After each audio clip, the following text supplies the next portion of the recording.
Alors que les sécheresses dans le monde se multiplient et que la danse de la pluie n'a toujours pas fait ses preuves, il y a des apprentis sorciers qui se sont chauffés pour développer une méthode pour faire tomber la pluie du ciel artificiellement. Ça a l'air cool? Spoiler, ça l'est pas. Je m'appelle Mathéo Balès et je vous raconte la série d'enquêtes au secours qui parle des solutions face à un monde où l'eau devient une denrée rare. Ça existe donc vraiment. Le concept, c'est qu'ils envoient un produit dans les nuages qui va accélérer le processus des averses. Ça servirait à éviter deux choses, les sécheresses et la grêle, qui sont des fléaux majeurs pour les agriculteurs. Oui, je dis bien ça servirait parce qu'en fait, on n'a aucune preuve que ça marche réellement. Mais c'est vraiment utilisé et depuis un petit moment maintenant. Donc en France, on a des entreprises qui vendent leurs services à des agriculteurs en leur disant: d'accord, donc on enlève la grêle, hein. Voilà, donc ça c'est fait. C'est trop bizarre. Après, ça va être: et le vent, je vous le mets à combien? 15, 20 km/h? Didier, mets-moi le vent sur 25. Je vous ai rajouté 5 km/h, c'est cadeau de la maison.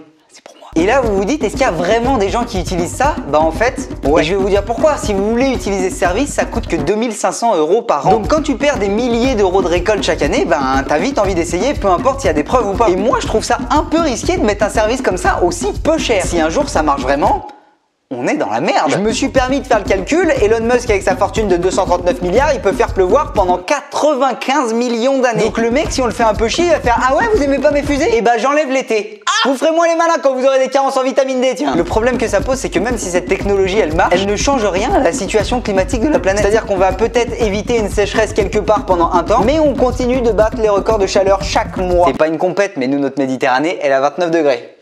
Ouais. Donc avant qu'on vive dans un automne éternel sponsorisé par Tesla, si tu veux en apprendre plus sur le sujet, l'article qui parle de tout ça est dispo sur vert.eco.